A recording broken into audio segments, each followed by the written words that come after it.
So good evening, students. My lecture on this topic, that is section modulus. You understand? This is a very important topic in the bending stresses of the beam, and this topic I have already covered in my previous lectures, but it was not given in the detail. So today I am giving the particular lecture on this topic, that is the sectional modulus. इसको हम अच्छे तरीके से understand करें कि what is the sectional modulus, what is the importance of the sectional modulus in the design of the beam, or you can say in any civil structure. जो भी हमारे सिविल स्ट्रक्चर जो है, सिविल इंजीनियरिंग में जो structures हैं, सो sectional modulus जो है, this is a very important parameter, you can say, for the purpose of design, because when we design in the civil structure, कोई भी आपका civil structure है, when we design there, तो हमारे there are the two criteria we are having. कौन से वो हमारे दो क्राइटेरिया हैं? एक क्राइटेरिया हम जो देखते हैं वो क्या देखते हैं? That should be safety. One criteria, you can say safety, and the other criteria that our design that should be economical. You understand? So these two criteria are very important in the design of the civil structure, right? So let us start the topic, this section modulus. Section modulus. Right? So section modulus, this is denoted by Z. Section modulus को हम किसके साथ denote करते हैं? Z के साथ denote करते हैं. और जैसे मैं आपको अभी बता रहा था, I am just telling you that section modulus, this is very important parameter in case of the design of the structure. जो स्ट्रक्चर में हम डिजाइन करते हैं उसमें जो सेक्शन मॉडुलस पैरामीटर है, this is very important one, because we check two things in the design. Means first we have to see the safety of the structure, and the second that we have to see the economy of the structure. You understand? तो ये जो आपका parameter है, ये design purpose के लिए this is very important one. और ये पैरामीटर क्या है? What is this parameter? Sectional, you can say sectional modulus, this is the parameter that will give us the strength of the particular structure. You understand? That will give the strength of the beam or the structure. You can say, so that is related with the strength of the structure.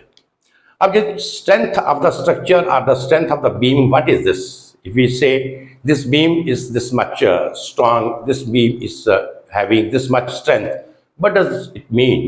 कि इसका क्या मतलब है कि इस beam का इतना strength है?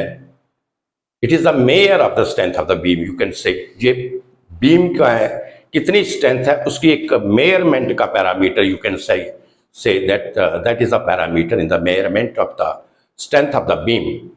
तो what is that parameter? Means strength क्या मतलब? What does it mean? What does it mean that how much this beam is strong, how much this beam is having the strength? What does it mean? It means that how much maximum applicable load or how much maximum applicable movement this beam can sustain without failure. You understand? How much maximum bending moment, applicable bending moment, this beam can sustain without failure. Or you can say that how much maximum bending stress this beam can sustain without failure. You understand this? So ये parameter हमें क्या बताता है? This parameter gives us the strength of the structure. You understand?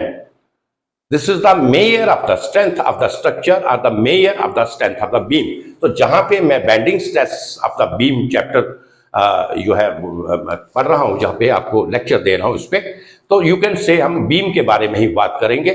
So this is the sectional modulus. इसमें लिख लेते हैं, sorry. तो section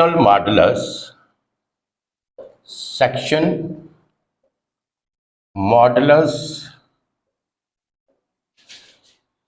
is the parameter, right, to define the measure of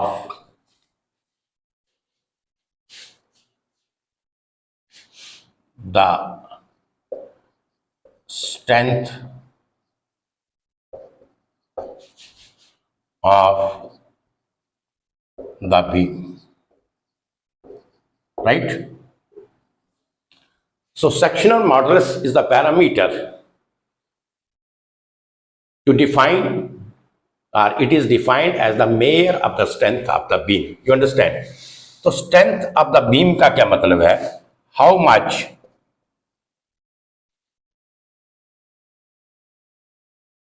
this beam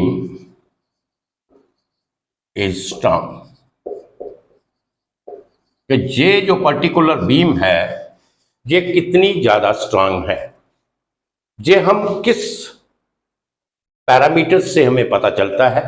that parameter is the section modulus. You understand? अब strength of the beam क्या है? What is the strength of the beam? इधर लिखते हैं strength of the beam.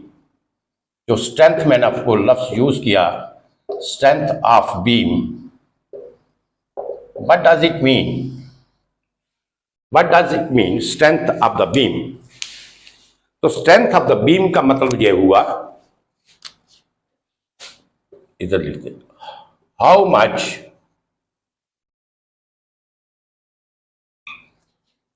The applicable bending moment or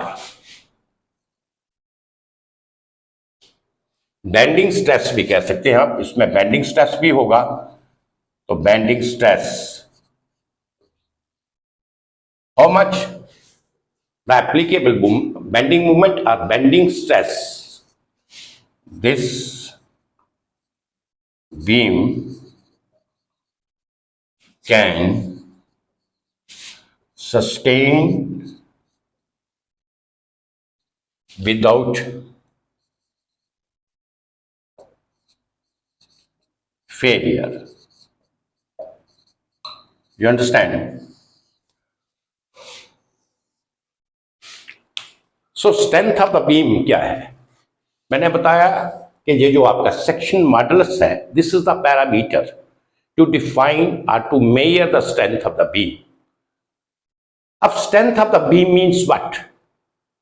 कि ये जो particular beam है, this particular beam is how much strong, how much the applicable bending movement, और you can say how much the bending stress which is induced in the beam by the application of the bending moment. You understand? This beam can sustain without failure. You understand? तो जहां से हमें ये पता चलता है, Z हमें ये पैरामीटर है, ये हमें देता है कि हमें कितना मैक्सिमम बेंडिंग मोमेंट उसके ऊपर अप्लाई करना चाहिए. You understand? सो दैट कि हमारा बीम जो है वो क्या है? फेल ना. You understand this? So this is the parameter in the civil engineering design of the beam. You can say in the design of the beam, this is the parameter which will give us the safety of the beam, or which will tell us about the safety of the beam, कि beam की हम किस तरीके से safety इसको कर सकते हैं, कितना मैक्सिमम हम बेंडिंग लोड उसके ऊपर लगाएं, या कितना उसके ऊपर मैक्सिमम बेंडिंग मूवमेंट उसके ऊपर होना चाहिए, so that particular beam that should not fail. You understand? तो कितना बैंडिंग स्ट्रेस उसके ऊपर होना चाहिए. You understand? अब देखिए, बैंडिंग स्ट्रेस, जब बैंडिंग मोमेंट लगाएंगे तो क्या होगा? बैंडिंग स्ट्रेस प्रोड्यूस होगा. This we have to see whether this bending stress is acting on the whole cross section of the beam, or you can say that due to this bending stress your whole cross section will fail at once, or it will act somewhere else. You understand? That is shown by the, you can say, stress distribution. Stress distribution, जो bending stress distribution होगी, that is shown by that. You understand? वो हमें उससे पता चलेगा कि हमारा जो क्रॉस सेक्शन है बीम का, क्या वो एट वंस पूरे का पूरा एकदम फेल हो जाएगा, या वो किसी पर्टिकुलर पॉइंट के ऊपर फेल होगा. You understand this? So these things that can be, you can say, that can be shown by the distribution of the bending stress. इसके ऊपर हम बाद में बात करेंगे. You understand? तो पहले तो ये है कि हमारे जो डिजाइन, कोई भी हम स्ट्रक्चर का डिजाइन करते हैं इन सिविल इंजीनियरिंग, हमारे दो पैरामीटर्स हैं. तो दो पैरामीटर्स क्या हैं? एक पैरामीटर हमारा सेफ्टी का पैरामीटर है. सेफ्टी में हमने क्या देखना है कि जो पर्टिकुलर बीम है उसके ऊपर कितना बैंडिंग मूवमेंट हम अप्लाई कर सकते हैं, उसके ऊपर हम कितना ट्रांसवर्स लोड एक्ट कर सकते हैं, सो दैट के बीम हमारी फेल ना हो. तो ये जो सेफ्टी पैरामीटर था, this parameter can be checked by this section modulus. You understand? Section modulus से कैसे चेक हुआ? बिकॉज द सेक्शन मॉडुलस जो है ये हमें बताता है कि कितना हम इसके ऊपर मैक्सिमम बैंडिंग मूवमेंट अप्लाई कर सकते हैं पर्टिकुलर बीम के ऊपर, कितना इसके ऊपर हम मैक्सिमम बैंडिंग स्ट्रेस एक्ट कर सकती है, so that beam will not fail. You understand? So how much the applicable bending movement और the bending stress this beam can sustain without failure. तो ये जो एप्लीकेबल बैंडिंग मूवमेंट है, इसको हम मूवमेंट इन रेजिस्टेंस भी बोलते हैं. This is the movement in resistance, right? Now this thing I will just give you one example so that the things can be clarified to you. You understand? तो ये आपको clear हो गया. What is the section modulus? This is very important parameter in the design of civil engineering structure. Here I am discussing about the beam. तो इसका जो definition है वो क्या डेफिनेशन है कि how much the applicable bending movement और the bending stress this beam can sustain without failure. You understand? ये है आपका स्ट्रेंथ ऑफ द बीम, क्योंकि ये हमें स्ट्रेंथ ऑफ द बीम के बारे में बताता है. This is the measure of the strength of the beam. इससे हम कि बीम में कितना स्ट्रेंथ है, इसका हम एक मेजरमेंट इसके साथ कर सकते हैं. और ये किस तरीके से मेजरमेंट कर सकते हैं? That is given by this, कि how much applicable bending movement और the bending stress this beam can sustain without failure. You understand? अब देखिए, ये तो हो गया इसका डेफिनेशंस वगैरह, ये आप नोट कर लीजिए. अब suppose I have just take an example. एक एग्जांपल लेते हैं.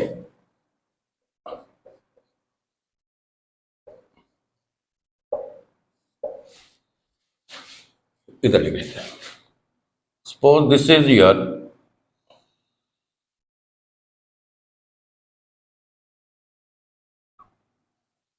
simply supported beam. You can take any type of a beam, fixed beam, cantilever beam, continuous beam. I am just taking here the simply supported beam, right? तो ये आपका simply supported beam है, right? और इसके ऊपर जो load है वो क्या है? यूनिफॉर्मली डिस्ट्रीब्यूटेड लोड है. सो इसके ऊपर जो लोड है, this is uniformly W per unit length आप कह सकते हैं, W per unit length, right? तो लेंथ इसकी कितना है? L is the length of the beam. So this is example, simply supported beam मैंने लिया. अब मुझे बताइए, UDL load is acting on the beam and इसका जो मैक्सिमम बेंडिंग मोमेंट होगा वो कैसे होगा, बताइए मुझे। So maximum bending moment in case of the UDL load, when UDL load is acting on the simply supported beam, उस वक्त जो आपका bending moment होगा, तो your bending moment is like this. This is a parabolic shape. You understand? This is the bending moment. You understand? वो जो maximum bending moment होगा वो इस point के ऊपर होगा. So this is the maximum M. जी आपका होगा मैक्सिमम बेंडिंग मोमेंट है। You understand? कितना होगा मैक्सिमम बेंडिंग मोमेंट भी कर लेते हैं, M x. This is W L square by 8। So this is your maximum bending moment. You understand this? अब मैक्सिमम बेंडिंग मोमेंट जहां पे होगा,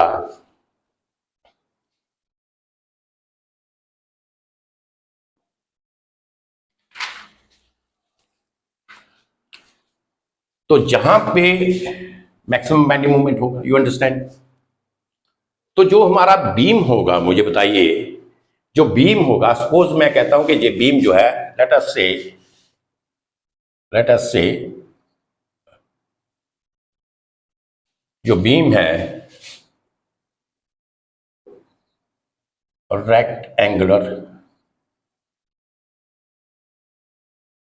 रेक्टेंगुलर क्रॉस सेक्शन। इसका क्रॉस सेक्शन कैसा है? रेक्टेंगुलर क्रॉस सेक्शन मीन्स, इसको बड़ा करके बना लेते हैं, ये आपका आ गया,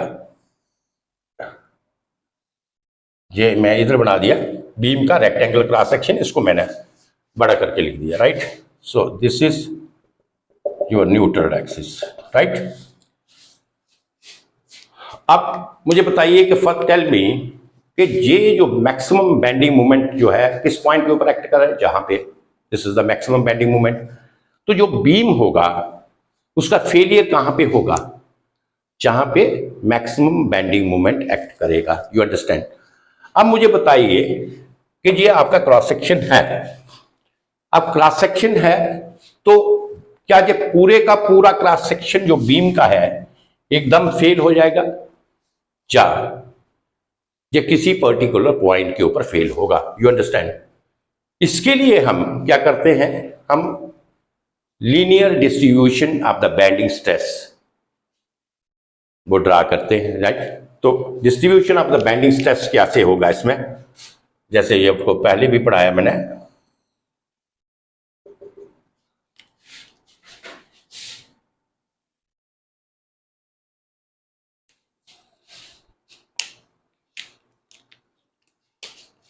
तो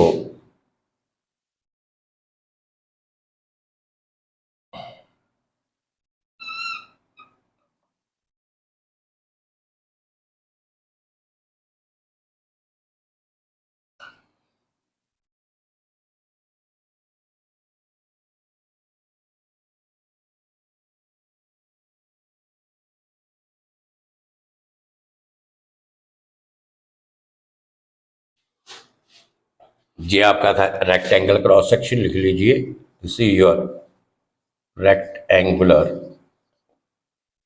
cross section of beam.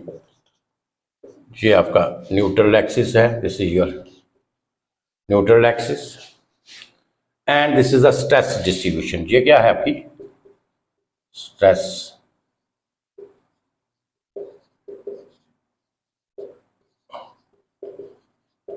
Right. तो स्ट्रेस डिस्ट्रीब्यूशन आप देखिए, अब देखिए जो स्ट्रेस डिस्ट्रीब्यूशन हमारी इसकी होगी, this is bending stress distribution unit.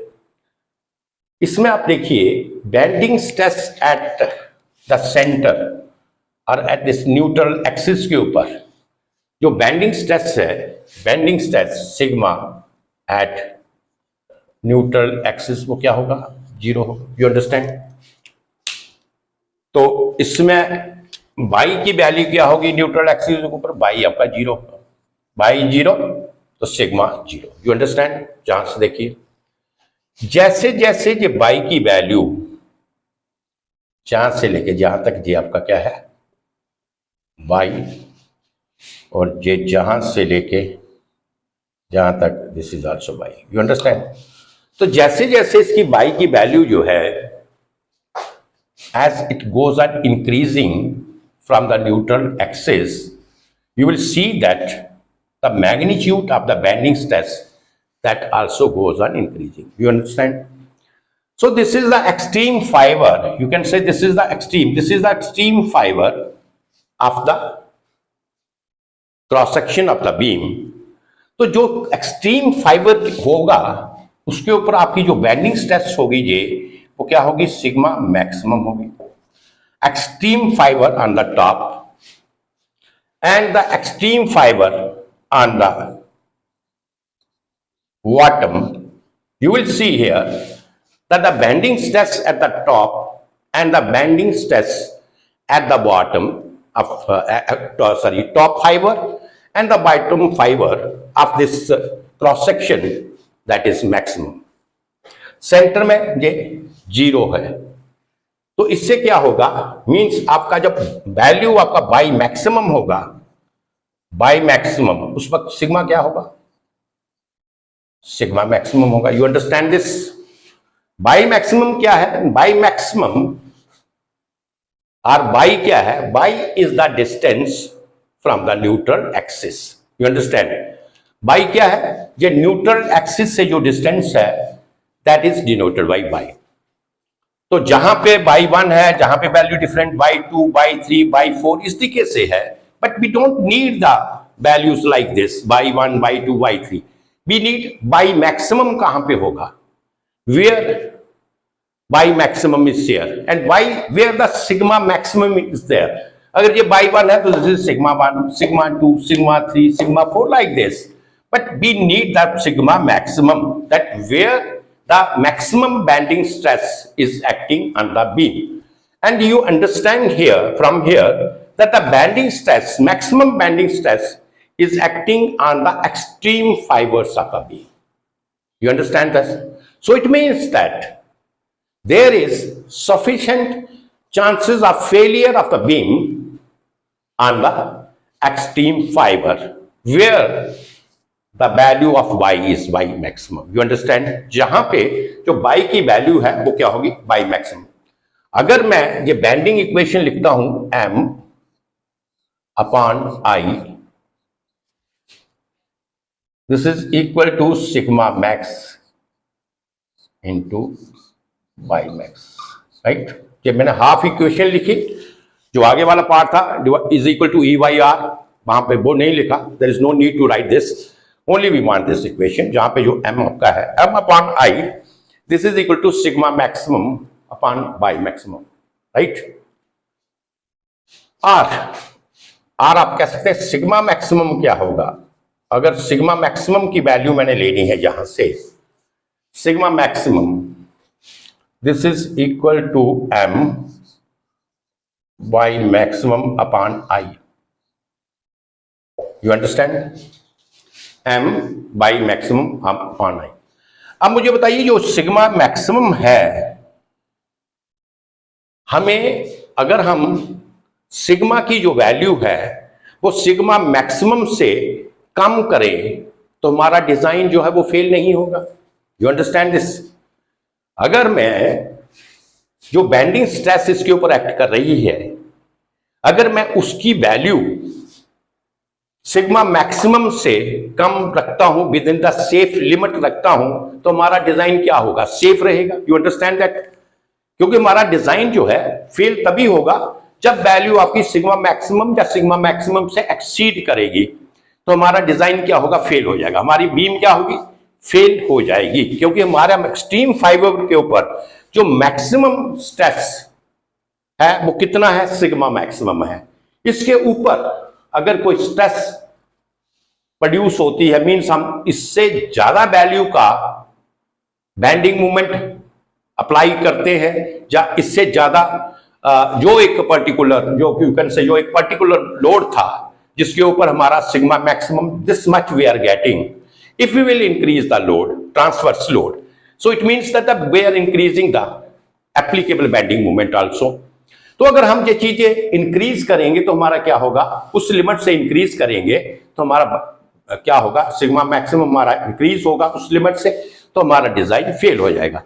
तो अब हमारा जो पॉइंट है, for the safety of the beam what we need that sigma that should be less than this sigma maximum, you understand.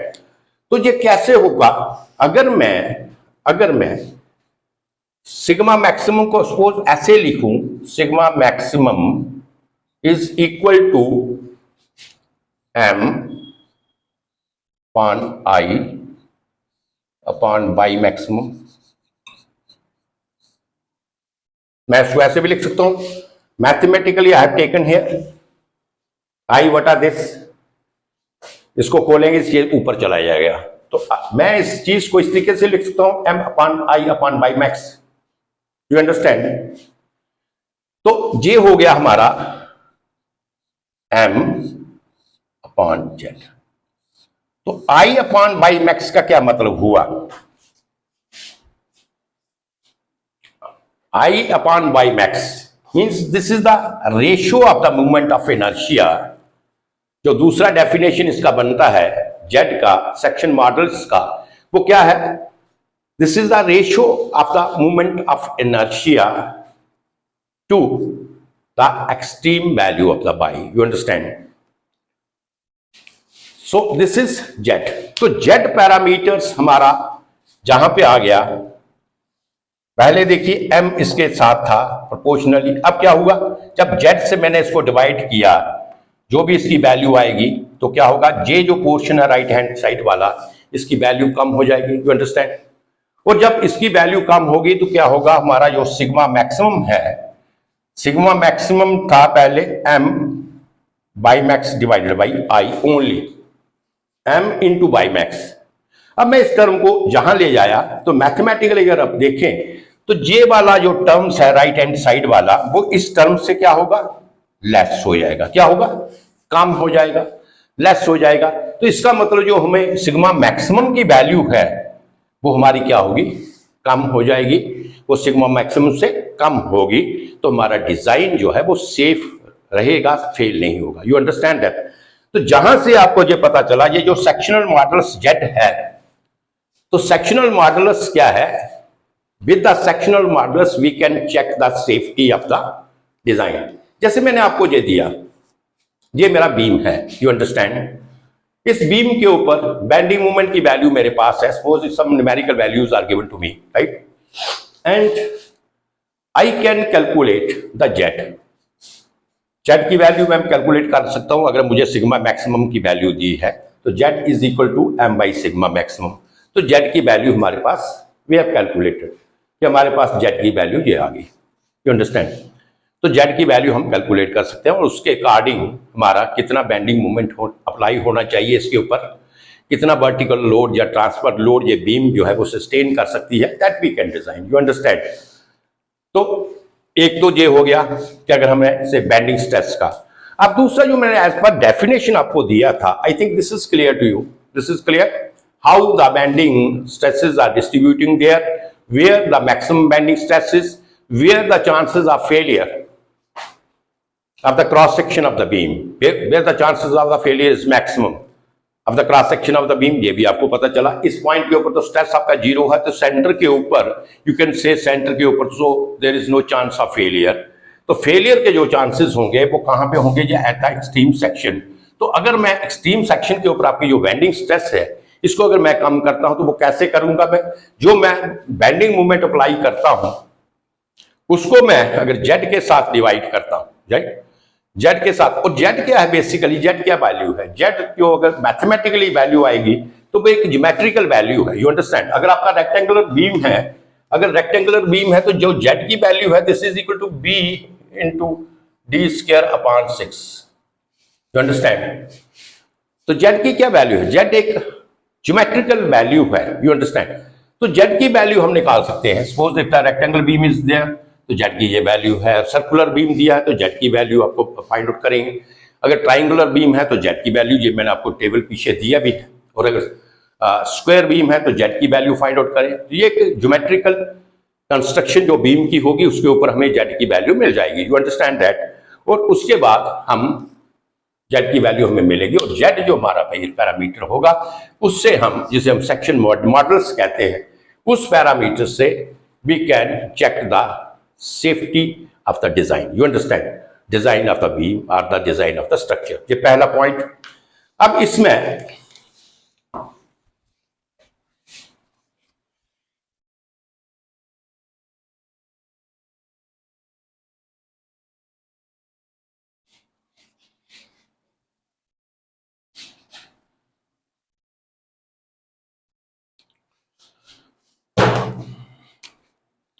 जैसे ये इक्वेशन थी आपकी, सिग्मा मैक्सिमम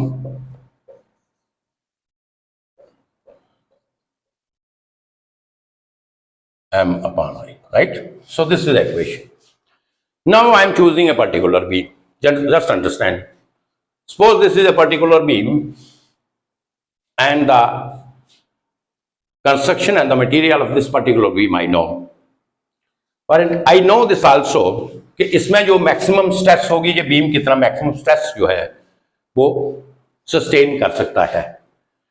तो अगर मैं इस तरीके से इसको लिखूं, m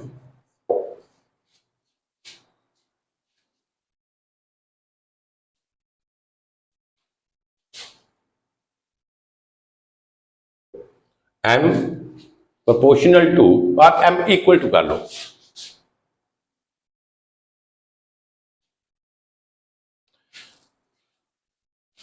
m is equal to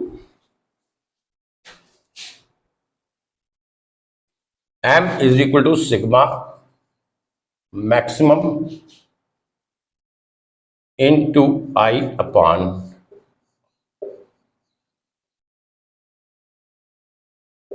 right.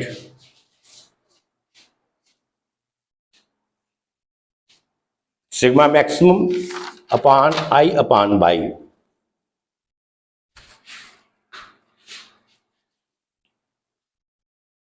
तो ये आपका तो फिक्स्ड है, ये मैंने बताया, ये वैल्यू आपकी फिक्स रहेगी फॉर पर्टिकुलर बीम के लिए। कोई भी पर्टिकुलर बीम है इसमें सिग्मा मैक्सिमम की वैल्यू जो है पर्टिकुलर बीम के लिए मैं कहता हूं कि ये कांस्टेंट है, ये फिक्स है।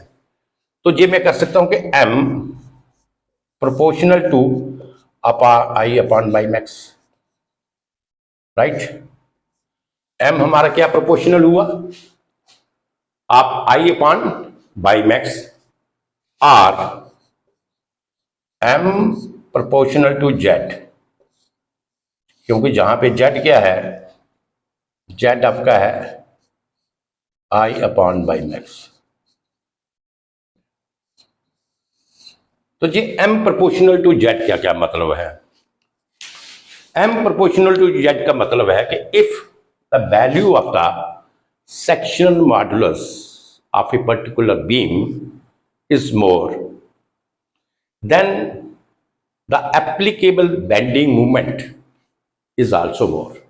जो बीम के ऊपर हम बेंडिंग मोमेंट लगाएंगे, अगर जेड की वैल्यू ज्यादा होगी तो बेंडिंग मोमेंट आपका क्या होगा, you can apply more bending moment.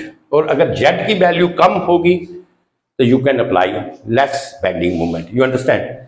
सो जो मेरा डेफिनेशन था वो क्या था, जो मैंने आपको डेफिनेशन दिया था सेक्शनल मॉडल्स का, वो क्या था कि how much the applicable bending movement the beam can sustain without failure. कितना बेंडिंग मूवमेंट एक पर्टिकुलर बीम सस्टेन कर सकती है without failure, right. That is called the sectional modulus, that is the strength of the beam. तो ये जहां से आप मैथमेटिकली देखें m प्रोपोर्शनल टू z, तो कहने का मतलब है कि अगर आपकी ratio I upon y maximum this is more, ज्यादा है, तो मतलब z की वैल्यू ज्यादा है। और अगर z की वैल्यू ज्यादा है तो आप ज्यादा बेंडिंग मोमेंट वो बीम जो है वो सस्टेन कर सकती है। You understand. और अगर जेड की वैल्यू कम है तो बीम जो है वो कम बेंडिंग मोमेंट सस्टेन कर सकती है। So this thing is related with the strength of the beam. ये चीज जो मैं आपको बता रहा हूं जहां पे, ये किसके साथ रिलेट कर रही है? This is the strength of the beam. और जो इसका डेफिनेशन था, that is the measure of the strength of the beam. You understand that? So this is very important parameter. इससे हम जो बीम का स्ट्रेंथ है, जो स्ट्रक्चर का स्ट्रेंथ है, वो हम मेजर करते हैं कि कितना वो particular beam maximum bending moment वो सस्टेन कर सकती है। How we have to apply, so that can be calculated by using this term that is called the section modulus. You understand this? अब आपको ये सेक्शन मॉडुलस आपको clear हो गया, राइट? अब तो ये फर्स्ट पैरामीटर आ गया आपका सेफ्टी का, which is clear by this section modulus. मैंने स्टार्टिंग में स्ट्रक्चर की बात किया था, डिजाइन ऑफ द स्ट्रक्चर, और उसमें मैंने आपको दो पैरामीटर्स दिए थे। क्या था? एक तो सेफ्टी हमें चेक करनी है और दूसरा हमें क्या चेक करना है? इकोनॉमी होनी चाहिए। Suppose we are having a 5-6 type of the beam which are having the different type of the cross section, but they are having the required section modulus। जितना हमें पर्टिकुलर डिजाइन के लिए, suppose जहां पे मैं कोई चीज डिजाइन कर रहा हूं, I am designing the room suppose, तो इसके लिए जो एक बीम है उसके लिए जो इसके ऊपर लोड एक्ट करेगा, अकॉर्डिंग टू दैट मैंने उसका सेक्शन मॉडुलस कैलकुलेट कर लिया, राइट? सेक्शनल मॉडुलस मैंने कैलकुलेट कर लिया कि जेड इसमें कितना आएगा, क्योंकि वो एक ज्योमेट्री है। रेक्टेंगल अगर बीम होगी तो सेक्शन मॉडुलस कितना आएगा, अगर उसका सर्कुलर है तो सेक्शन मॉडुलस कितना। Section modulus I have calculated, I know the required section modulus and I am having the different choices of the beam. Section modulus of all the beams, so you can say almost same. Circular beam है, rectangular beam, square beam, I section like this. So these are some particular choices I am having. जिनका जो section modulus है, which I have calculated. So I just found that the calculated जो section modulus है, that is almost equal to the required value of the section modulus. But we have to choose only one beam. हमको एक ही beam चुनना है, we can not use all the beams. अब preferably we have to see that which type of the beam, which type of the cross section we will use, right? जो मेरा safety का criteria था उसमें मेरी सारी बीम्स का cross, जो बीम है डिफरेंट क्रॉस सेक्शंस की, वो सारी बीम्स जो है उस क्राइटेरिया को पास कर रही हैं, right? I have no problem in that. अब सेफ्टी तो ठीक है, उसके साथ हमें इकोनॉमी भी तो देखनी कि आप अगर कोई चीज जो है ओवर सेफ करते हैं, we use the bigger dimensions, तो उसमें क्या होगा? चीज तो ओवर सेफ होगी, सेफ्टी के लिए तो ठीक है, लेकिन उसकी कास्ट बहुत ज्यादा हो जाएगी। That is having a much cost, because over safety का doesn't mean that we will compromise with the cost of the particular जो भी मेरा स्ट्रक्चर है उसके साथ मैं कंप्रोमाइज करूं। तो ये दोनों चीजें we have to see, being an engineer we have to see both the things. We require the safety also, we require the economy also, that should be economical also. You understand? अब economical देखने के लिए we have to सी, वो हम कैसे check करेंगे? How we know that? जिसका area small होगा, क्रॉस सेक्शन आपका डिफरेंट है, नो प्रॉब्लम, बट जो एरिया जिसका स्मॉल होगा, जिसका एरिया कम होगा, और अगर कम एरिया के ऊपर भी वो बीम जो है वो आपको रिक्वायर्ड सेक्शन मॉडुलस दे रही है जितना आपको चाहिए, तो हम वो बीम जो है वो क्या करेंगे? सिलेक्ट करेंगे, वो बीम चूज करेंगे। तो अगर इन सभी बीम्स की मैं बात करता हूं, सर्कुलर सेक्शन है, रेक्टेंगुलर क्रॉस सेक्शन है, स्क्वायर क्रॉस सेक्शन है, टी क्रॉस सेक्शन है, तो I will say that I cross section, this is the most economical cross section. जब मैं अभी इकोनॉमी की बात कर रहा हूं तो इकोनॉमिकल लूंगा, because it is having a less area. You understand? इसका जो एरिया होगा as compare to the other cross section area, वो क्या होगा, लेस होगा। तो अगर जहां पे मुझे चॉइस आए, अगर आपको कोई ऐसा क्वेश्चन आता है, मैं ये सेम टाइप का एक क्वेश्चन करवाऊंगा अभी आपको इसके related, so that you understand कि अगर आपका रिक्वायर्ड सेक्शनल मॉडल्स है और आप एक डिजाइन कर रहे हैं, डिजाइन में आप कहीं बीम का इस्तेमाल कर रहे हैं, so you are having the different different type of options, और सभी ऑप्शंस में जो डिफरेंट क्रॉस सेक्शंस हैं वहां पे आपको लगता है कि सभी की वैल्यू जो आप कैलकुलेट किया सेक्शनल मॉडल सभी का सेम है। अब आप दुविधा ये है, प्रॉब्लम इज दिस कि अब जो 5-6 मैंने सिलेक्ट किए, अब उसमें से मुझे एक चुनना है, तो हिट एंड ट्रायल मेथड से तो चुनेंगे नहीं। Being an engineer we have to see कि अगर इन 5 में से वी हैव टू सिलेक्ट, तो उसमें भी हमें ये देखना पड़ेगा इंजीनियरिंग पॉइंट ऑफ व्यू से कि हमें किसमें आपको बेनिफिट है। तो उसमें आपको देखना पड़ेगा कि अगर आपके पास 5-6 डिफरेंट क्रॉस सेक्शन है, जिसका स्मॉलर एरिया होगा, और स्मॉलर एरिया के ऊपर जो बीम जो है सेक्शनल मॉडल्स वो सेम दे रही है as compare with other beams, तो that beam we will choose. तो वो जो आपकी बीम होगी that is the safest and economical also, you understand. तो ये आई थिंक ये जो आपका सेक्शनल मॉडल्स का जो आपका कंसेप्ट था, I think that is very much clear to you. ये सारा आपको क्लियर हो गया है सेक्शनल मॉडल्स का कंसेप्ट कि क्या था आपका, राइट। तो ये मैंने इसके ऊपर पर्टिकुलर टॉपिक दिया है, लेक्चर दिया है, that you can understand why I have just given the particular lecture on this topic.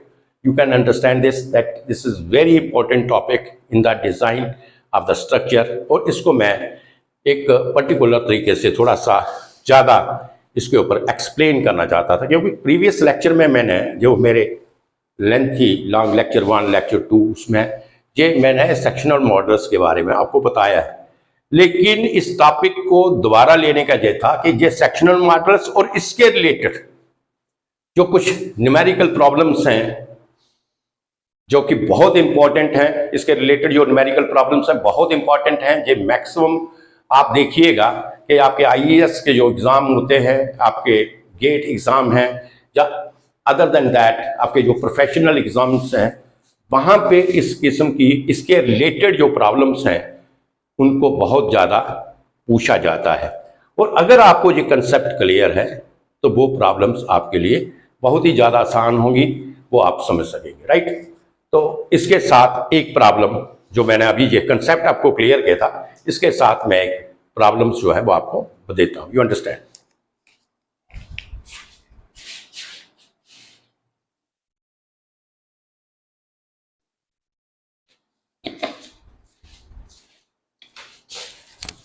Problem से पहले, न्यूमेरिकल से पहले एक और कंसेप्ट है, इसको क्लियर कर लेते हैं।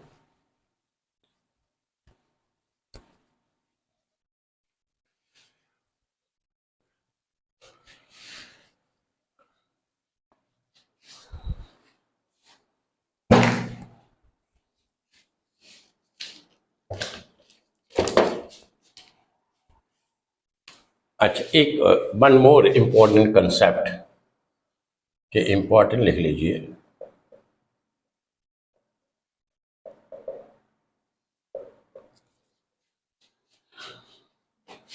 क्या है? Pitch beam is more stronger if the area is same। अगर एरिया जो है सेम होगा तो कौन सी बीम जो है ज्यादा स्ट्रांगर होगी?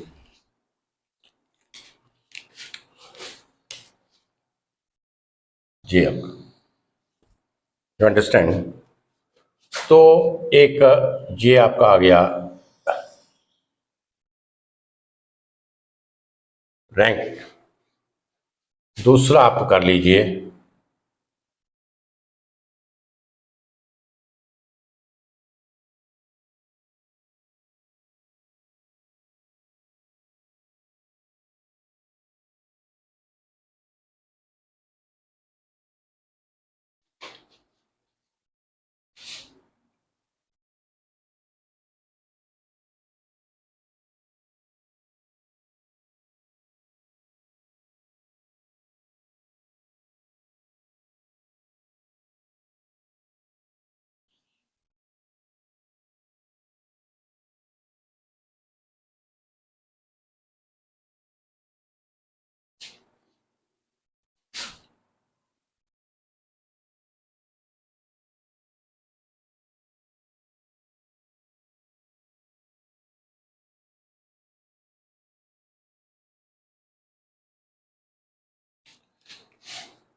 जी आपका आ गया सर्कुलर सेक्शन। ये बीम आपकी कौन सी आ गई? सर्कुलर सेक्शन बीम, इसमें सर्कुलर क्रॉस सेक्शन है। दिस इज योर रेक्टेंगुलर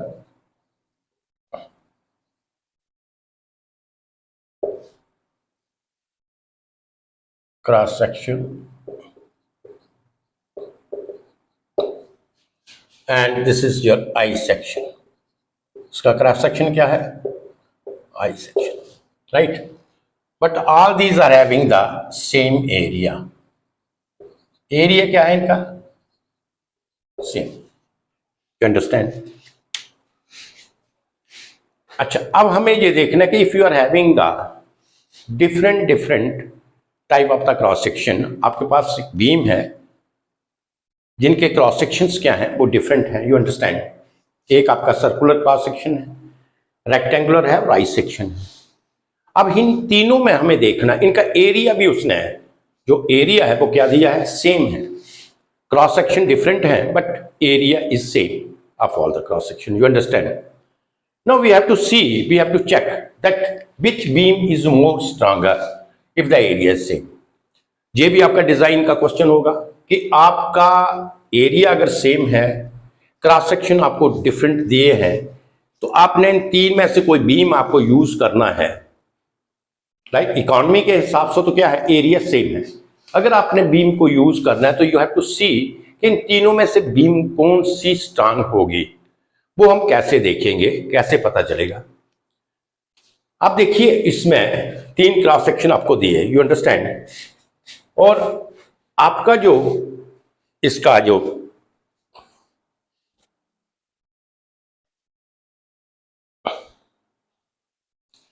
हमें क्या फाइंड आउट करना है, इधर लिख लेते हैं। हमें क्या फाइंड आउट करना है? Strength of the beam. क्या करना है? Strength of the beam. Strength of the beam हम किससे फाइंड आउट करते हैं? जेड से। स्ट्रेंथ ऑफ द बीम यही फाइंड कर रहा है ना कि इसमें से कौन सी बीम स्ट्रॉन्गर है, मींस स्ट्रेंथ हमें फाइंड आउट करना है। तो जैसे आपको पता है जेड जो आपका है वो क्या है? आई upon y maximum, right?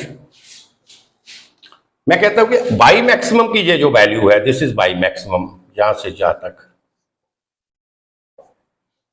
This is by maximum and this is by maximum. So by maximum की जो एज पर क्वेश्चन जो मैंने लिया है, बाई मैक्सिमम की value is not that much different. आप कह सकते हैं कि बाई मैक्सिमम जो है वो डिफरेंट नहीं है, बाई मैक्सिमम ऑलमोस्ट सेम है या सेम है। जो बाई मैक्सिमम है वो क्या है? सेम है, डिफरेंट नहीं है। You understand this? ये जो पर्टिकुलर मैंने क्रॉस सेक्शंस लिए, इसमें बाई मैक्सिमम क्या है? वो आपका सेम। तो बाई मैक्सिमम आपका सेम है, तो इसका मतलब ये हुआ कि जेड हमारा जो है, this is proportional to I, moment of inertia. इस केस में जो हमारा जेड होगा ये किसके प्रोपोर्शनल होगा? Moment of inertia. आई क्या है? Moment of inertia about the neutral axis. अब मोमेंट ऑफ इनर्शिया जो आपका है, मोमेंट ऑफ इनर्शिया क्या होगा? Moment of inertia, this is equal to integration of y square into d A. Moment of inertia और second moment of inertia, second moment of area, second moment of area, this is equal to integration of y square into dA. So y is the distance of the area from the neutral axis, and dA, suppose if I say dA is the area, so this is y square into dA. This is the moment of inertia. You understand this? अब देखिए, तो इसका मतलब ये हुआ कि जो moment of inertia है ये किसके ऊपर डिपेंड करेगा? आपका बाई स्क्वायर इंटू डी ए। तो इसमें आपको एरिया के ऊपर इसका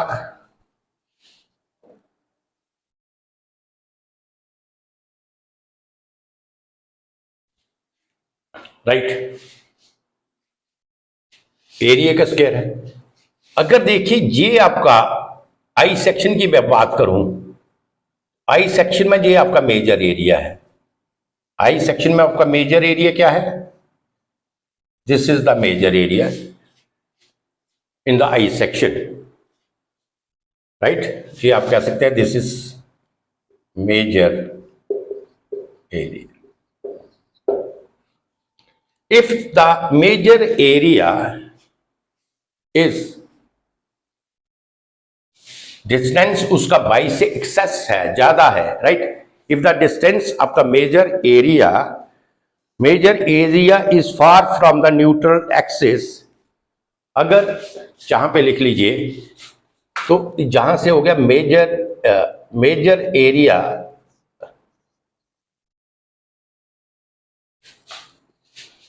is far from the neutral axis। अगर मेजर एरिया न्यूट्रल एक्सिस से दूर होगा तो क्या होगा? इसका एक्सेस मूवमेंट ऑफ इनर्शिया क्या होगा? एक्सेस होगा, ज्यादा होगा। इस केस में जो मूवमेंट ऑफ इनर्शिया क्या होगा? एक्सेस होगा।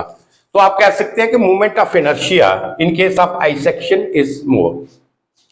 Movement of inertia in case of I section is more.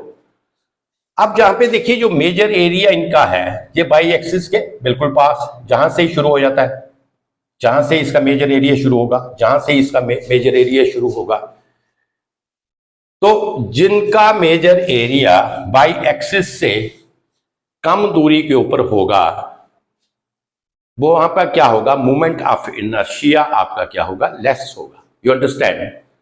जो बाई का डिस्टेंस जो है, अगर major area from the neutral axis is nearer to the y axis, nearer to the neutral axis, so you can say that the moment of inertia is less, or if the distance of the major area is far from the neutral axis, that you can say moment of inertia is more। तो आप कह सकते हैं कि जो movement of inertia है Z I, अगर आपका सेम एरिया हो तो जेड आई जो आपका है, जेड आई क्या हो गया? Sectional modulus of I section, this is greater then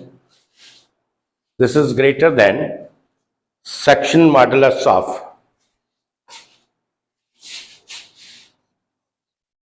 rectangle, and this is greater than section modulus of circle।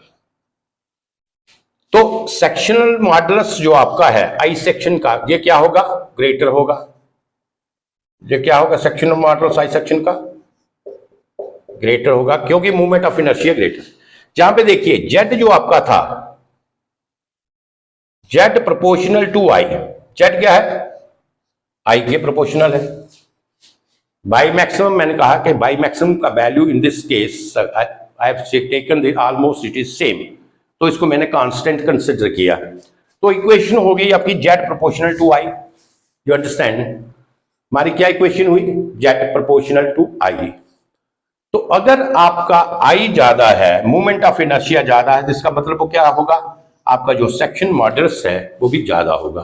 तो मूवमेंट ऑफ इनर्शिया, अगर इन तीनों की बात करूं मैं, तो मूवमेंट ऑफ इनर्शिया जो आई सेक्शन का होगा वो क्या होगा? ज्यादा होगा, क्योंकि उसका जो मेजर एरिया है that is far away from the neutral axis. आप देखिए ये न्यूट्रल एक्सिस से जहां है major area, so this is far away from the neutral axis. और ये जो मेजर एरिया, ये आपका मेजर एरिया है, तो ये तो न्यूट्रल एक्सिस के पास ही है। This is near to the neutral axis. You understand? तो हमारा जेड जो है, in this case Z is more, sectional modulus is more, so hence you can say the I section cross section beam is more stronger than that of the rectangular cross section and the circular cross section, which is having the same area. Cross sectional area is same. You understand? Cross sectional area of all the three beam is same, but इसका जो sectional modulus of this I section, this is more. So you can say I section, जो आपकी I section या I cross section की जो beam होगी, वो आपकी जितनी भी बीम्स हैं, चाहे आप सर्कुलर बीम ले लें, रेक्टेंगुलर ले लें, स्क्वायर बीम ले लें, टी सेक्शन ले लें, टी बीम ले लें, टी क्रॉस सेक्शन का, तो ये जो आई सेक्शन है ये सबसे ज्यादा स्ट्रांग बीम है. You understand? ये सबसे ज्यादा स्ट्रांग बीम है.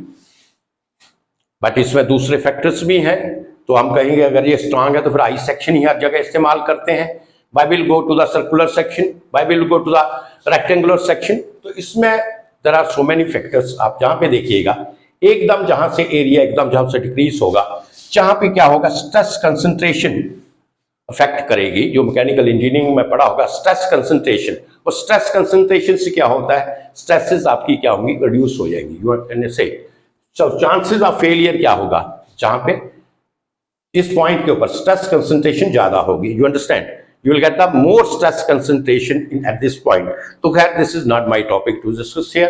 तो हम तो जो डिस्कस कर रहे थे कि अगर हमारे पास 3-4 क्रॉस सेक्शंस हैं, और if you have to choose that which cross section is more stronger than that of the other cross section, तो answer is your I section is more stronger than that of the other cross section. You understand? So this is clear. Now आप इसके question के ऊपर आते हैं. एक इसके एक न्यूमेरिकल नहीं है, एक आईएएस में आपका प्रॉब्लम आई थी, that is a conceptual problem. कल जो अगला लेक्चर होगा उसमें इसके मेन न्यूमेरिकल निकलेंगे. तो आज इसके रिगार्डिंग एक कंसेप्ट था, उसको हम क्लियर कर लेते हैं.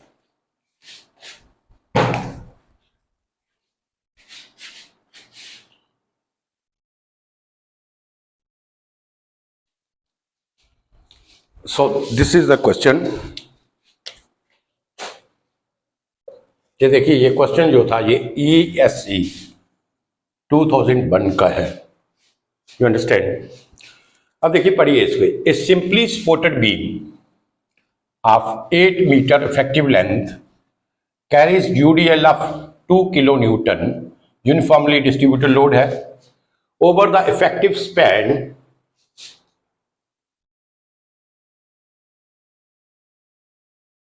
इफेक्टिव स्पैन ऑफ 8 मीटर होगा.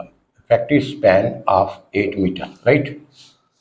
Of effective span 8 metre, the permissible bending stress is 160 MPa, then most suitable shape and size will be. ये 4 बीम्स दिया है इसने, उनके सारे पैरामीटर्स दिए हैं. डी दिया है डायमीटर, सर्कुलर बीम है, एरिया इसका दिया है, और जेड की वैल्यू दी है. दूसरा है सॉलिड रेक्टेंगुलर, उसका साइज दिया है, एरिया दिया है, और जेड मैक्सिमम दिया है. Third one is T section, इसी तरीके से इसका साइज दिया है, एरिया एंड जेड की वैल्यू, और आई सेक्शन. तो हमें जो मैंने आपको पीछे अभी कंसेप्ट दिया था कि we are having the different type of the beam. हमारे पास डिफरेंट टाइप ऑफ बीम्स हैं, डिफरेंट क्रॉस सेक्शन की, और उनका हमें जो जेड की वैल्यू है that we know, that is given in that. तो पर्टिकुलर डिजाइन पर्पस के लिए हमें बीम चाहिए, बीम का इस्तेमाल करना है. तो क्या करेंगे हम, पहले जो एक इफेक्टिव लेंथ स्पैन दिया है इसने, ये दिया है इफेक्टिव स्पैन, ठीक, 8 मीटर, राइट? तो इसका क्या करेंगे, हमारे पास सिंपली सपोर्टेड बीम है. देखिए क्वेश्चन क्या करेंगे हम, इसका सॉल्यूशन देखिए. This is your simply supported beam. You understand? तो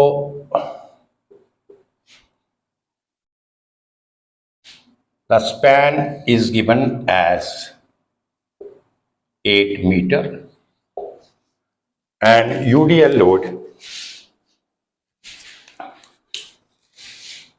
So this is the UDL load is acting on the beam, right. ये कितना है? This is given as 2 kilo newton per metre, you understand.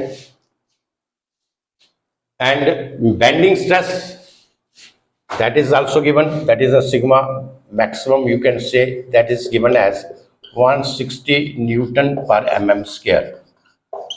ये MPa है, that is 160 Newton per mm square. तो इससे हम क्या करेंगे, जहां से हम क्या करेंगे, Z की वैल्यू निकाल लेंगे, यू अंडरस्टैंड। तो Z की वैल्यू निकालने के लिए पहले हमें क्या निकालना पड़ेगा, maximum bending moment, and this is equal to WL square upon 8, right.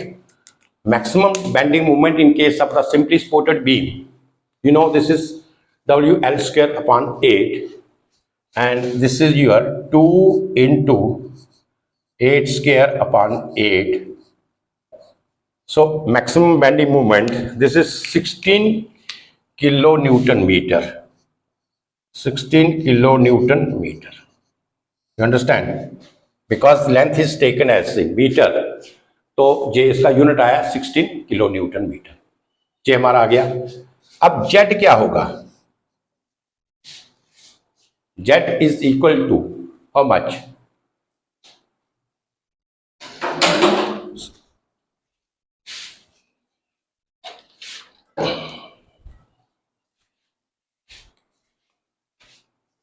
This is M maximum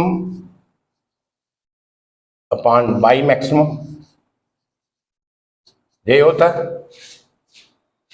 right. Z is equal to M maximum upon y maximum. तो एम मैक्सिमम कितना है, 16 इंटू किलो न्यूटन को newton में change करो 10⁻3, और ये metre में है, इसको भी हम mm में चेंज करेंगे, बिकॉज जो आपका sigma maximum, this is sigma maximum, right. M maximum upon sigma, तो जे भी अपना कितना हो गया 10⁻3, तो ये किस में आ गया, mm में आ गया, Newton mm divided by 160, you understand. 16 और 16 कैंसिल हो गया, 0 और ये कैंसिल हुआ, दिस। तो देयरफॉर जहां पे लिख लीजिए आप, therefore Z is equal to 10⁻5 Newton mm, you understand। ये हमारे पास Z की वैल्यू आ गया। हमने जो पर्टिकुलर बीम थी, उसने कहा था कि सिंपली सपोर्टेड बीम है, but we are not knowing the cross section of the simply supported beam, so according to that we have calculated जो भी इसमें पैरामीटर दिए थे, उस पैरामीटर के ऊपर, क्योंकि जो बीम है उसके ऊपर जो यूडीएल लोड होगा वो कितना होगा, 2 किलो न्यूटन पर मीटर के हिसाब से यूडीएल लोड लगेगा। स्पैन इसका 8 मीटर है। तो हमने क्या किया, इसका हमने जेड की वैल्यू, सेक्शन मॉडुलस की वैल्यू निकाल ली, दिस इज 10⁻5 न्यूटन, राइट। अब हमें different cross sections of the beam दिया है, और हमारा जो रिक्वायर्ड क्रॉस सेक्शन, रिक्वायर्ड जो हमारा सेक्शनल मॉडुलस है, जो हमें बीम चाहिए, जो रिक्वायर्ड सेक्शनल मॉडुलस है, जो जेड मैक्सिमम हमारा कितना है, n 10⁻5 न्यूटन पर mm, राइट, न्यूटन mm, इतना होना चाहिए। अब आइए ये जो इसने ये कंडीशंस दिया है, अब देखिए कि ये की सॉलिड सर्कुलर सेक्शन है, राइट। इसका तो कोई फन नहीं है, there is no use of this. D का एरिया इसने दिया है 9500 mm², और सेक्शन मॉडुलस कितना है 130660। अब जो सेक्शन मॉडुलस इसका है, that is greater than the section modulus which we require.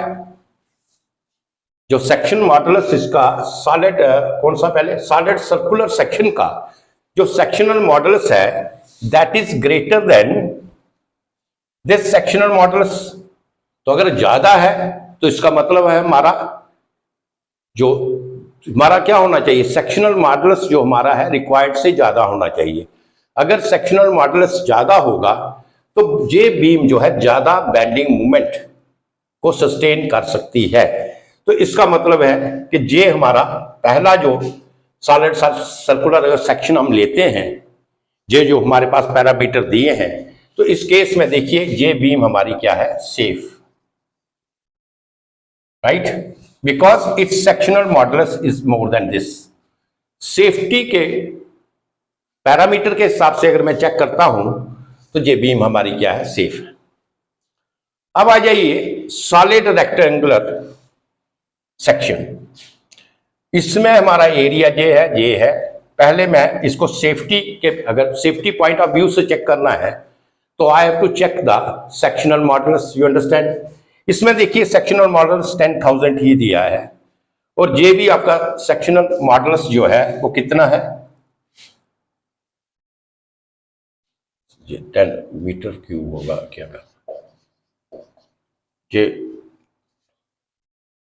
ये था न्यूटन mm स्क्वायर, ये न्यूटन और न्यूटन कैंसिल, ये मीटर क्यूब, राइट। तो इसका जो सेक्शनल मॉडुलस था ये भी 10⁵ था, इसको अभी सेक्शनल मॉडुलस जो है 10⁵ है। तो अगर ये भी बीम हम यूज करते हैं तो ये भी आपका बीम क्या है, सेफ है, बिकॉज द सेक्शनल मॉडुलस अब वो इस बीम का जो सेक्शनल मॉडुलस है जितना हमें रिक्वायर्ड चाहिए उसके बराबर है, यू अंडरस्टैंड। अब आइए टी सेक्शन में। टी सेक्शन में अगर सेक्शनल मॉडुलस देखेंगे तो ये sectional modulus this is greater than this, the required sectional modulus. तो सेफ्टी पॉइंट ऑफ व्यू से ये बीम भी आपकी क्या है, सेफ है। अब आ जाइए आई सेक्शन में, तो आई सेक्शन का जो सेक्शनल मॉडुलस है ये है 129,100 and this is greater than this. तो इस जे भी आपका जो बीम है वो क्या है, सेफ है। तो अगर सेफ्टी पॉइंट ऑफ व्यू से मैं चेक करूं तो जो चारों सेक्शनल मॉडुलस, चारों बीम हमें दिया है डिफरेंट क्रॉस सेक्शन का, हमारा रिक्वायर्ड क्रॉस सेक्शन, रिक्वायर्ड जो सेक्शनल मॉडुलस है उससे क्या है, इनका जो सेक्शनल मॉडुलस है ज्यादा है। तो सेफ्टी पॉइंट ऑफ व्यू से ये मैं कह सकता हूं कि ये बीम हमारी क्या है, ये सारी बीम सेफ है। अब आ जाइए बीम तो हमें एक ही लेनी है। अब दूसरा पॉइंट हम चेक करते हैं इसका इकोनॉमिक पॉइंट ऑफ व्यू से। सेक्शनल मॉडुलस व्यू से हमने जो पॉइंट चेक किया उसमें हमने देखा कि जो sectional modulus of all the beams that is more than that of the required sectional modulus, जितना हमें चाहिए उससे सारे का ज्यादा था। अब second we have to see कि इसमें इकोनॉमिकल कौन सी होगी। इकोनॉमिकल भी तो देखनी है, जब सेक्शनल मॉडुलस सेम है तो चारों बीम है तो हिट एंड ट्रायल से तो हमने सेलेक्ट नहीं करना, जैसे मैंने अभी आपको इसका पीछे बताया था। तो इसमें इस चीज को, इकोनॉमी को चेक करने के लिए हमें देखना पड़ेगा कि इनका जो क्रॉस सेक्शनल एरिया है, किसका क्रॉस सेक्शनल एरिया सबसे ज्यादा कम है, जो कि कम एरिया के ऊपर हमें आपको ज्यादा सेक्शनल मॉडुलस दे रहा है, यू अंडरस्टैंड। अब एरिया के ऊपर आ जाए हम, तो एरिया आप देखिए, अगर एरिया, इसका एरिया कितना है पहले का 9500 mm स्क्वायर, इसका कितना है 6000 mm स्क्वायर, ये इससे लेस है। इसका कितना है ये 3900 mm स्क्वायर, ये इससे भी लेस है। और जो इसका है आई सेक्शन का, इसका जो एरिया है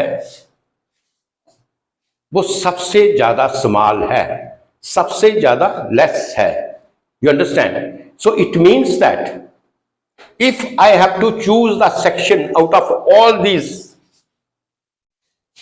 cross sections which are given here, cross sections of the beam, so I will say that the I section is more preferred, you understand. तो suitable shape and size जो हमारा होगा वो क्या होगा, I section.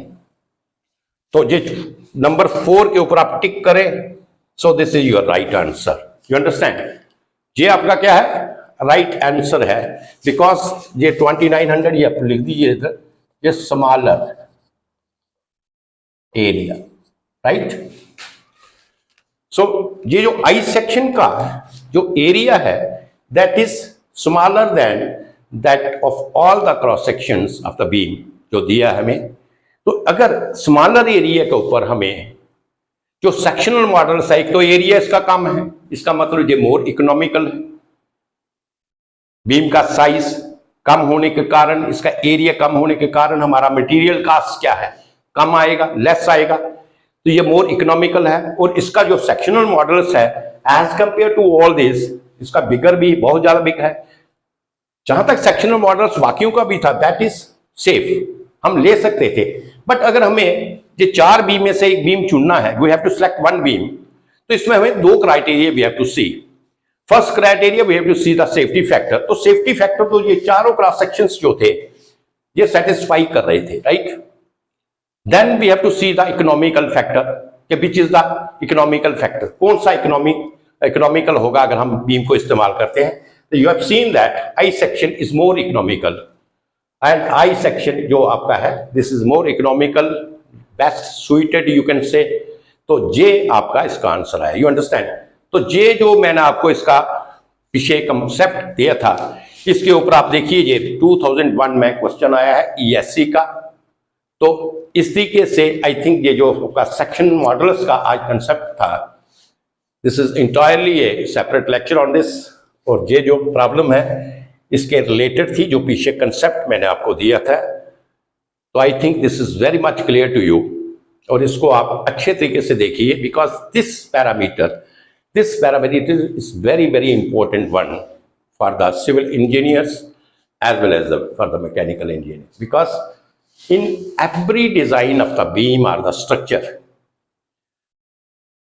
this parameter plays a very important role, you understand. We can check the safety by this parameter, right. तो आज का लेक्चर इतना ही है।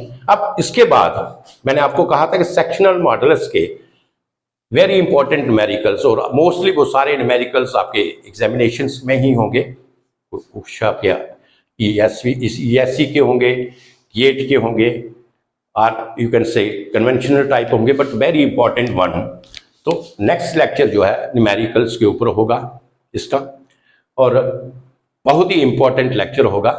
उसके ऊपर आप विशेष तरीके से आप उस लेक्चर्स को आप देखिए, और उसके ऊपर मिस नहीं करना है कि स्टार्ट में शुरू किया और उसके बाद मिस कर दिए, वैसा मत कीजिएगा। क्योंकि जो भी मेरा एक लेक्चर होता है, अब मैं कोशिश करूंगा कि थोड़े से कम करूं, बट होता नहीं।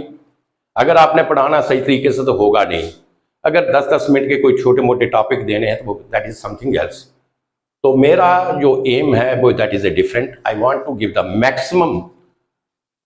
जो भी आपका कंप्लीट है, जो भी किसी भी चीज को, किसी भी टॉपिक को मैं लूंगा, तो मेरा ये होता है कि उसको मैं मैक्सिमम डिटेल में आपको वो टॉपिक के बारे में जाऊं। तो उसके लिए तो थोड़ा बहुत लेक्चर आपका घंटा सवा घंटे का लेक्चर होगा ही, थोड़ा लेंथी होगा। तो मेरा ये रिक्वेस्ट है, मोस्टली जो मैंने फाइंड आउट किया है कि लेक्चर लेंथी होने के कारण जस्ट स्टूडेंट्स थोड़ा सा खोलते हैं, बट इतना आजकल के टाइम नहीं होता लोगों के पास, जो मैं देखता हूँ। तो थोड़ा सा पढ़ के उसे आगे छोड़ देते हैं, लेकिन उसमें अदरवाइज ये कंसेप्ट जो था, ये जो मेरे प्रीवियस लेक्चर्स होंगे उसमें भी ये कंसेप्ट मैंने आपको दिया था। नो डाउट कि मैंने इसको इतना डिटेल में नहीं दिया था, but I have given that concept, sectional models का डेफिनेशन और थोड़ा बहुत कंसेप्ट मैंने उसमें दिया था। लेकिन मुझे पता था कि that is in between the lecture, तो पता नहीं लोगों ने इसको देखा होगा नहीं देखा होगा, इसलिए मैंने इसको सेपरेट टॉपिक के तौर पर लेके इसका मैंने आपको लेक्चर दिया है। और आगे मैं कोशिश करूंगा कि जो इम्पोर्टेंट टॉपिक आपके होंगे तो वो एक लेक्चर के बीच में ना चले जाएं, इन बिटवीन में, सो दैट के पीपल विल मिस दैट। तो उनके लिए इंपॉर्टेंट टॉपिक के लिए अगर थोड़ा लेक्चर का मेरा ड्यूरेशन कम भी होता है तो वो सेपरेट टॉपिक, जो इंपॉर्टेंट टॉपिक होंगे इनके लिए मैं सेपरेट लेक्चर्स बनाऊंगा, राइट।